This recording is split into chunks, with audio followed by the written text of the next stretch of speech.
يهده الله فلا مضل له ومن يضلل فلا هادي له ونشهد أن لا إله إلا الله ونشهد أن محمدا عبده ورسوله أما بعد السلام عليكم ورحمة الله وبركاته. Бүткіл алам жаратын Аллах Тағала шексіз мақтаулы, аннесі сүйікті пайғамбарымыз, пайғамбарлардың авторы сайыды сарвар болған пайғамбарымыз Мұхаммад Мұстафа саллаллаху алейхи ва салламға Аллахтың саламы, Аллахтың рахматы, Аллахтың дұғасы берекесі болсын иншалла. Аллах субхана тағала сол күндердің ең берекелі болған жұма күнімізді барымызда құтты берекелі қылып, қылынған дұғаларды Аллах Тағала өзі қабыл қылған болсын. Жаңадағы үшін жерге қандай ниет мақсатта басып келген болса, басып келген қадамдарымыз Аллах субхана тағала хасанаттар жазған жаздырған. Biz birinci özü tanıştırıp koyduk. Biz Araman rayonunun başkanı Kadir Orbaşarı Uzak Araman rayonunda işlediyoruz. Arkadaşlarla şu katibiyat dinlemesinden birinciden, ikinciden Sarıardan'la veya başka meşgul edilip kaldığını şu sebeple biz o alanlarına şu yerine bir 20 minut, 30 minut üstüne şu muhtiyattan belirlenen tema var. Şu temanın negizinde inşallah söz ediyorum. Muhtiyattan belirlenen temanın başında ayıtmayla oynayın. Durup şu ayet hadislerde sizler kanday tema kendi özünüzde düşünmezsiniz. قال الله تعالى محذرا عباده من الإسراف فاستعذوا بالله وكلوا واشربوا ولا تسرفوا إنه لا يحب المسرفين صدق الله العظيم. A'raf suresi 31. ayet. Allah subhanahu wa ta'ala aytadi: "Kulu washrabu." Ey insanlar, jegile, ichgile. Wa la tusrifu. Janadan israf qilmanglar. İnnehu la yuhibbul musrifin. Albatta Allah Taala musrif, israf qiluvchilarni sevmaydi. Jegile, ichgile, israf qilmanglar.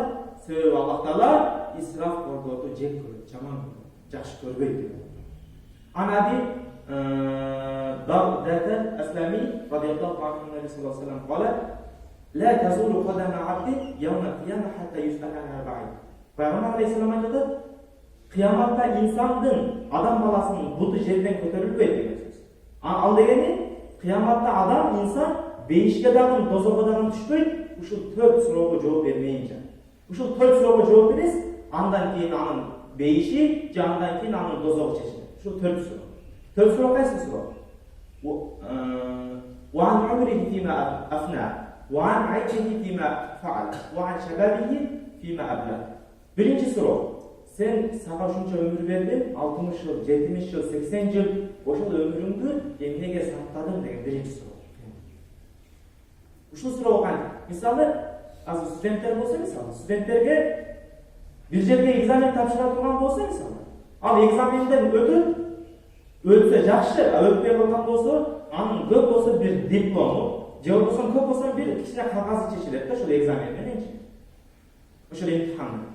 Бирок бул жердеги 4 суроодогу имтихан бул сиздин бейишиңиз, сиздин дозогуңуз чечиле турган имтихан. Ошондой суроо. Биринчиси, өмүрүңдү эмне менен өткөрдүң деген суроо. Ошол суроого кандай жооп бересиз? Өмүрүңүз эмне менен өттү сиздин? Өзүңүзгө бир назар таштап өзүңүздү карап көрүңүз. Sizge 60 yıl, kendinizge 53 yıl, kendinizge kaç yıl ömür verdi. Oşol ömür emne menen öttü. İnşallah ibadat veren. Kıyamat varganda oşol suro bizge verilir. Oşol kıyamat varganda oşolda cevap verirse. Wan şababihi fîmâ aflâ. Jaşlığında güç verdi, jaşlığındağı güçtü, jaşlığındağı akıl farasatты emnege sattadın degan söyleyiniz. Jaşlık öz öttü, emne menen. Jaşlar jaşlık ötüyor, emne menen ötüyor. Oşol suro. Wan ilmihi fîmâ fe'ala. Men sana ayat ayttım, men sana hadisni jetkizdim bir alım söyledi. Je bolbosam biraz da olsa ilim berdim, oşol ilimiňe kanday amal kıldың degan so'radi. Uqqan ayatına, uqqan hadisine kanday amal kıldың. Dördüncüsü, wa an malihi min ayna iktasabahu wa fima anfaq. Tapkan malını kayaktan taptın, jana kay jaka sarptadın. Ne kıldın? Meyli köpçülüğümüz malды жақсы жолдон табарбыз. Жақсы жол менен табарбыз ошол малды. Дыйканчылык кылып, кээ-бирибиз жакшы адалдан эмгек кылып, жакшы жол менен мейли табарбыз. Кыяматта бул жагынан жооп бере алабыз. Бирок экинчи тарабы бар мынча. Ва фима анфақ. Ошол тапкан малыңды, адалдан тапкан малыңды кай жака сарптадың деген суроо бар. Эмнеге сарптадың? Эмнеге кетип атат ошол мал? Мечитке же болбосо той топурга бар. Ошол той топурун жакшы жол менен кетип атабы же жаман жол мененби деген суроо бар да. Ва якул Наби саллаллаху алейхи ва саллям инна Аллаха кариха лакум идоатул мал. Пайгамбар алейхиссалам башка бир хадисте айтат: инна Аллаха кариха лакум идоатул мал. Албетте Аллах Таала силерге малды жөндөн эле сатып өрүүнү тиеп койду dedi. Малды жөндөн эле асманга сатып өрүү, же болбосо жөндөн эле пайдасыз жакка малды иштетип өрүүнү Аллах Таала жаман көрөт силер үчүн. وقال علي بن أبي طالب رضي الله عنه ما أنفقت على نفسك وأهل بيتك في غير صرف ولا تبذير وما تصدقت به فهو لك. Peygamberimizin kuyovlasi Ali ibn Abi Talib radıyallahu anh. Uşul Ali radıyallahu anh aytadi. Ma anfaqta ala nafsik ve ahli beytik. Sen qaysi bir narsani, qaysi bir mal, akça, qancha bir akça miqdordagi akçаңды qisqasi aytib, emneni bolsa dagı үй бүлөңө жана өзүңө жумшаган болсоң, fi ghayri sarfin wala tabdil. Ошол жумшаган нерсеңде, ошол сарптаган акчаңда бир сарп, исраф болбостон сарптасаң. Исраф кылбастан, чектен ашпастан, haddan ашып кетпесең, haddan ашпай, чектен ашпай, исраф кылбай, жакшы жол менен сарптасаң, wa ma tasaddaqta bihi. Же ошол тапкан акчаңды бирөөгө бир жерге мискиндерге садака кылып берсең, мечитке, медресеге садака кылып берсең. Fa huwa lak. Бұл берген садақаларың, өзіңе дагы исраф кылбастан иштеткен акчаларың кыяматта сенин пайдаңа болот. Ва ма анфақта риаан ва сум'атан фазалика хаббу шайтан. Эгерде кайсы бир нерсени рия кылып, фаланчы мындай кылды, биз дагы ушундай кылышыбыз керек деп аягын сөзүнө болот. Фаланчы мындай той кылды, биз дагы ошондой той кылышыбыз керек. Элдер эмне дейт? İnsanlar bu emne deyt деген максатта эмнени сактасаң эл уксун, эл көрсүн деген максатта сактасаң, ва хадду шайтан, ал сактаган акчаң бул шайтандын үлүшүнөн башка эч нерсе болбойт. Бул кыямат барганда шайтан үчүн берген гана нерсең болуп калат, ал башка бир пайда тийгизбейт сага. Рия кылып, эл көрсүн кылып сактаган акчаң бул шайтанга берген насыйба. Başka bir Peygamber sallallahu aleyhi ve sellem hadislerine gelir. Şaraful insan bil akıl. İnsanın ululuğu, insanın başka mahlukatlardan ayırması ululuğu. Akıl menen. İnsan emnemen ululuğu? Akıl menen. En şu yerde bir şu hadisке muvaffak bir okuyayım ben sizlerge. Bir jigit, böyle Hristiyan jigit болады. Rossiyada 7 yıl emniyet var. 7 yıl işleydi. Nazırdan көп иштегенде жаштар айрыкча. Үйлөнөм деп барып, мен той кылышым керек, элден калбашым керек, элден артта калбашым керек деп иштеп жүргөн жаштар ошончу. Ал жигит дагы Россияда иштеп, грузчик болуп, өтө кыйын эмне. Жүк ташып башка кылып, 7 жыл иштейт. Ошол бир фирмада грузчик болуп иштейт. Ал фирманын кожоюну менен бир аз эме, алды берилиси бар болот, кичине жакыныраак болот мамилеси. Анан bir gün жанагы кожоюну миллионер адам дейм, ал бир чоң фирманын ээси. Акчасы көп. Ошол өзү негизи орус. Кафырында жаткан. Ошол жанагы орус адам той кылат, үйлөнөт. Үйлөнгөндө жанагы грузчик жигитти, Кыргызстандык жанагы грузчик жигитти чакырат тойуна, келсин дагы катышып кел деп. Анан жанагы Кыргызстандык жигит жанагы тойуна барса, миллионер адам той кылды, 40-50 адам. 40-50 жетпеген адам менен миллионер адамдын тою бүтөт. Анан жанагы жигит жооп алат, мен дагы үйлөнүп келем Кыргызстанга барып деп, жообун алып, өзүнүн мамлекетине келип үйлөнүп, тойду кылып, барып кайра ишке кайра. Биз дагы ошо акалда үйлөнгөнгө чейин дагы иштейт, үйлөнгөндөн кийин дагы иштейт. Жанагы жигит дагы кудум келип үйлөнүп кайра Россияга. Россияга барып кайра иштейт. Жанагы жерге биринчи барганда жанагы кожоюнун алдына барат дагы, мына менин тоюмдун диски, кассетасы, мынаны көрүп коюң, мен кандай той кылганымды көрүп коюң дейт. Анан жанагы миллионер адам айтат да, мен миллионер болуп туруп 45 адам менен той кылсам, бул менин колумдагы иштеген адам бир 15 адам менен той кылса керек деп ойлойт. Эми көрбөйм кассетаны. Анан бир нече күн өткөн соң жанагы орус жана кассетасын зерик болуп көргүсү келет да, эми тойну көрүп коеюнчу. Караса дейт, айнанайы. Жанагы машиналарды көрөт, хам каяктар $100, $200, $500 машина. Bir çıkışı şunday da var. Restoranda karasa 500 adam deydi da. Жана Оğuzстанға жана жигит чакырат. Келди. Жана жигит келгенде ага айтат да. Sen menин колумда канча жыл иштедиң? 7 жыл иштедим. 7 жыл иштеп, 7 жыл иштеген акчаны ушул бир күндүк тойго сартадым дейт. Ага ошону. Анда сен точно акмаксың. Сенде акыл жок. Чындыгында биздин акыбыбыз бутум ушундай болуп атат. Бирок бул сөз аяктагы бир кафирдин айткан сөзү. Мусулманга карап айткан сөзү. Жана Пайгамбар саллаллаху алейхи ва саллям хадисинде шарафул инсан бил акли. İnsandın ululuğu, insandın başka mahlukatlardan ayrılap durgan, ajratып durgan nerse bu akıllıdır. Bizde o akıl kalmayın. Toydu sarıp atağız, emin toydu ayıpmayla koyun, da kanday bulatsanız için. Çok yerden, oşonca bir toyda bir 300-400 bin, 500 bin geç akşı sarıp atağız. Al akşamız jönüncüyle asmana çıktı. Jönüncüyle saklı çok olur. Meyle oşal egerde, oşal sarıplagan 500 bin, sarıplagan 400 bin akşamız Jönel akça asmana uçup kese meyli mi? Jönel asmana uçup kese çe. Jönel jogolup kese meyli. Sizge ziyanyan tibese, faydasyan tibese meyli mi? Bir o kanday olup aytattı, bizin satmanız. Kanday oladı? Misalı, uylanıp turgan jigitler, uşul nerseni, uşul sözdü, kulağımızga altın sırgabı tağalabız. Taqpa aytkanda beygen karmalı, uşul söz. Misalı, uylangan jigit uylanıp atar. Uylanğanda toy bolup atar, restoranda başka. Al toy bulganda, al toyga jok degen, misalı bir 500-300 adam çakırsa, oşol 300 adamdın jarımынан көбүрөөгү аял киши. Jarımынан көбүрөөк toy кылганда аял кишилер. Аял кишилердин bir 30% гана оронсо, калгандары бүт бардыгы жарым жылыңа авраттын көрсөтүү максатында чыккандар. Жасанып, атайын барып, жанагы салондорго барып, элдерге реклама кылайын деп чыккан аялдар да көпчүлүк. Эгер жаш ошол үйлөнө турган жигит Eğer siz oşol toydu kılbağanınızda, oşol jarım jınaçlar sizin toyunuzga barmak emez. Bu degen oşol günde oşol jerde bolmok emez. Bolboydu oşol günü. Oşol köz zınası bolboydu oşol jerde eğer siz toy kılbağanınızda. Je bolbosa oşol toyga barganda, meyli, kebirler aytат, İslami toy dese biz düşünürüz, arak koyulbasa boldu bu İslami toy eken depçi. Jok, андай emez. Al jerde İslam emni bolot.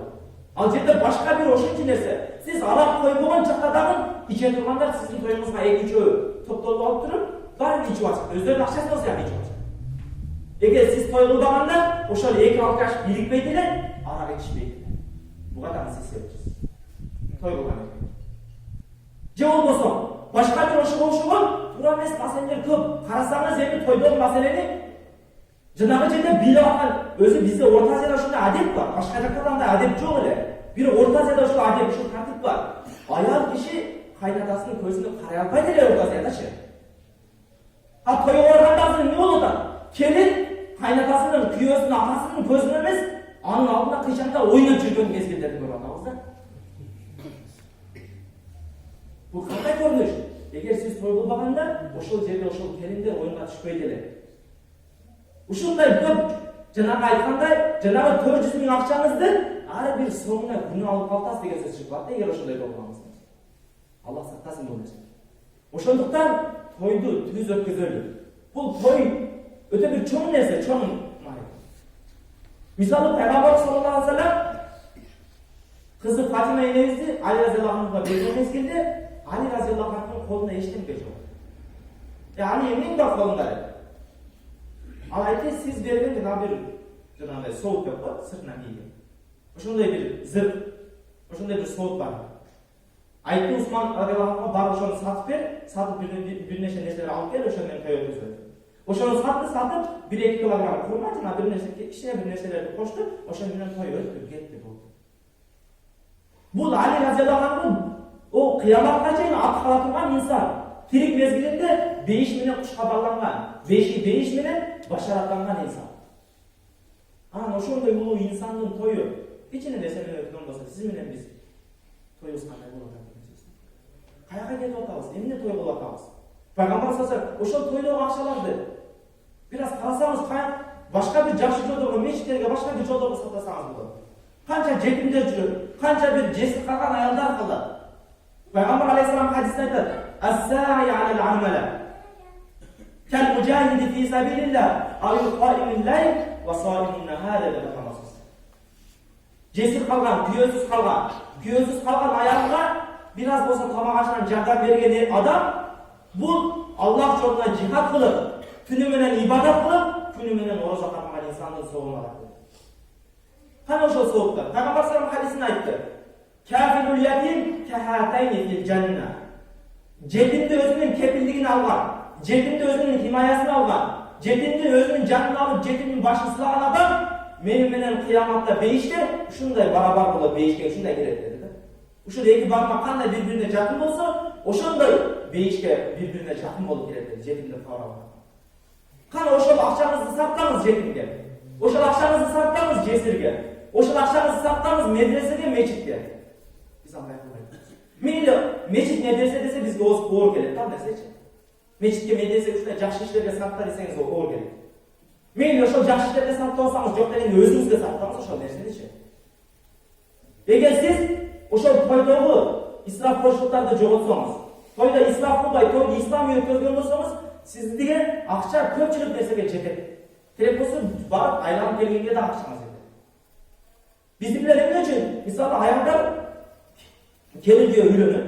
Үйлөнгөндөн кийин эле аял 1-2 жылдан кийин дары керек болот, башка керек болот, оор башка болот. Ошол мезгилде акча жок болот, жана оор ошол менен май балдап төрөтөт, башка төрөтөт, ал төрөтөт, бул төрөтөт.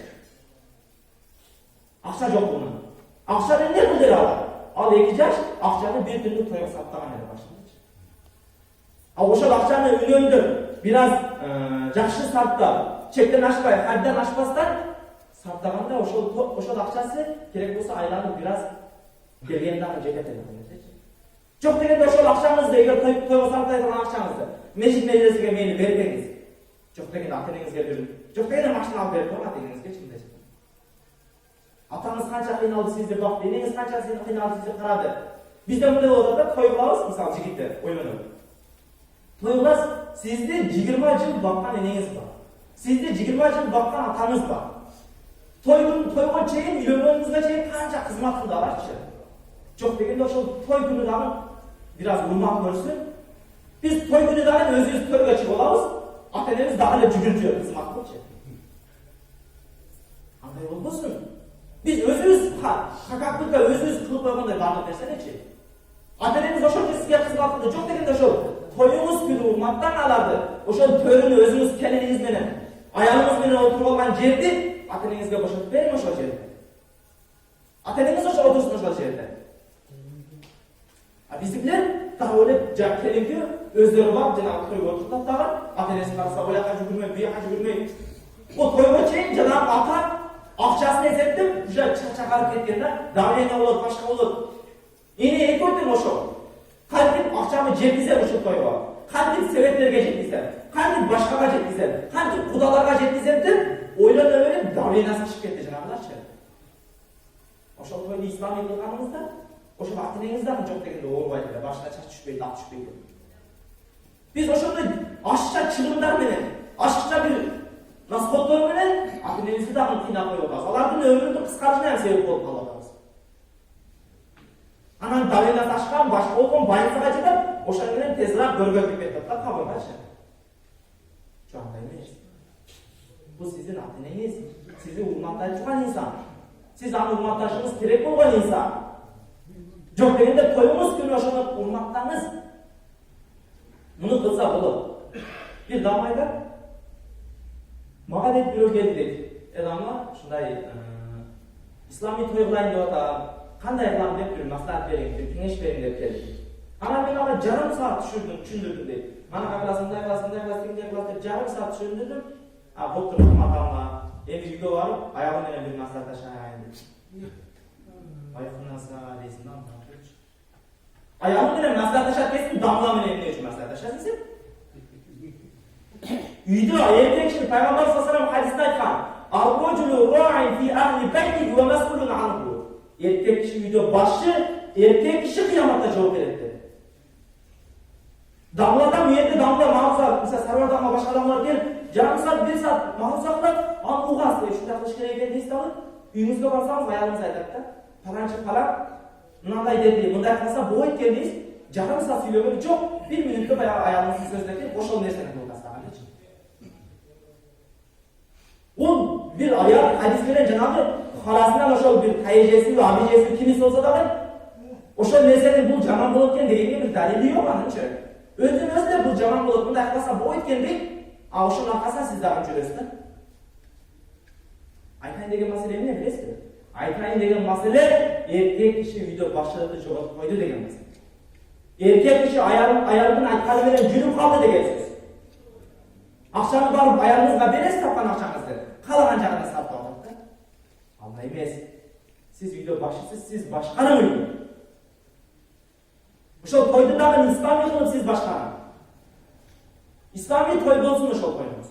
Фаланчы акам мындай дер мындай кылса болот экен десе ошондой кыла бербеңиз. Жыйынга эме өткөздөр а бул. Кимдер турат турбаса. Ошол тойду бир карап кой кылайлы. Бул оюн нерсе эмес. Өмүрдө бир нерсе бир жол болот. Бизде жаштарда ушул сөз бар да. Бул өмүрүңдө бир жолу үйлөнсөң, бул үйлөнгөн тойду жакшы өткөзүш керек. Чындыгында сиз өмүрүңдө бир жолу үйлөнөсүз. Ошол тойду жакшы өткөзүш керек дегени бул жанагындай исраф менен өткөзүш керек деген эмес. Жакшы өткөзүш керек деген сөз бул ислами кылып, шариатка негизинде, шариатка дал келе турган муафык кылып өткөзүү деген сөз. А бир жолу үйлөнгөндө биз каяка сакталабыз? Азыркы учурда көпчүлүк карасаңыз, ажырашуулар өтө көп болот. Эмне себеп? Бул дагы каражаттын жетишсиздиги. Тойду жанагындай тойдун башыны арам менен баштаган тойдун башын. Андан кейін андан арагыдагы жашоосу дароо эле бузулуп кеткен, дароо эле ажырашуулар, дароо эле ошошкон нерселер жок. Өмүрүңүздө бир жолу үйлөнөсүзбү? Болду, ошол бир жолу үйлөнгөн тоюңузду ислами кылып, арам менен баштап албаңыз ошол. Балким домалар менен башташыңыз той маселесинде, албетте сурашып, сүйлөшүп, анан ошол дамлар кандай көзөткөн болсо, ошол ислами кылганыңыз жакшыраак болот сизге. Сөз кыяматта ушул нерсе сактаган акчаларыбыз жөнө-жөн эле текке кетип калбасын. Жана сөзүн башында айткан хадисте айтайлы, кыяматта инсан бейишке дозокко кирбейт, 4 суроо берилмейт. Алардын бирөөсү уккан аят хадистерине кандай амал кылдың деген суроо кыяматта берилет. Мына мен милдетимден кутулдум, айттым. Сарбардамга айтып бериң деди, айтып бердик, милдетибизден кутулдук. Тойду кандай өткөзүш керек экендигин айттым.